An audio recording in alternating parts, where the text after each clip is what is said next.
Revelation 3442. From the 19th of February 1945. Light beings. Direct call of God. All beings of light are the servant spirits of God. They are the executors of the divine will. They are the messengers who bring strength and light to people on earth as well as to the still immature souls in the spiritual kingdom. They are in love and therefore take hold of everything in need of help, as this is God's will. For their actions are also subject to divine law, which underlies the maturing of the still immature spiritual. The love of the beings of light is so great that they would truly leave nothing in need if God did not set a limit for them. And this barrier is determined by the human beings' will on earth as well as the soul's will in the beyond itself. Every thought turned towards God and every appeal to Him or the beings of light for help tears down this barrier, for now they are allowed to be active according to their will, which is also God's will. They constantly receive strength from God, thus they are powerful and can therefore provide all kinds of help to the beings who ask and call upon them. They can protect the human being on earth, they can instruct him and guide him onto the right path. They can alleviate hardship, but they can also guide the human being into difficult situations in life if he needs them for the sake of his soul. Every thought turned towards God gives them this opportunity, for now they are also handed over by God to the care of those beings of light who are only ever the executors of divine will, whom God lets become active for their own happiness.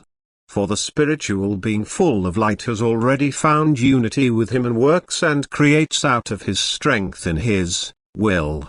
Therefore it is always enough to pray to God for help in times of need, so that His messengers will also be active and look after and protect the earthly child.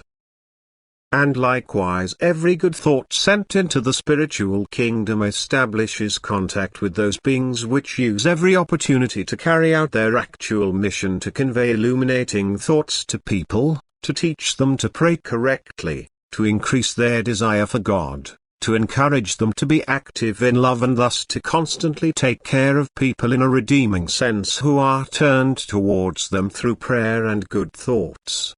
The human being is always surrounded by these beings of light, but they remain completely ineffective if he does not establish a connection with them, if he does not believe in their existence and strength, thus if he does not consciously hand himself over to them with the request for their care and support.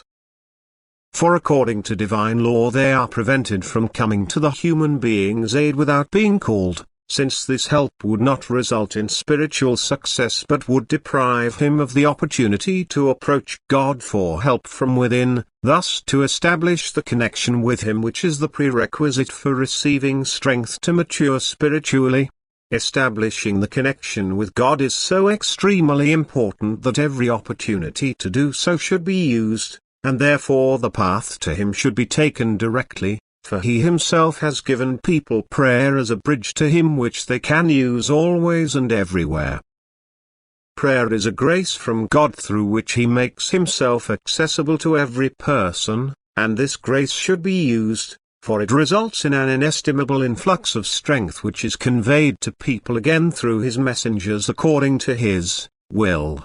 People can draw from this source of grace, for they will never unsuccessfully call upon Him, even if they don't immediately experience earthly success. Yet the soul will never go empty-handed, because every call from God gives innumerable beings of light permission to be active in loving care, and the human being thereby matures spiritually. For God and the spiritual beings of light are one. And the human being can know that he is constantly protected and cared for if he sincerely calls upon God for help and sends his thoughts into the spiritual kingdom. Amen.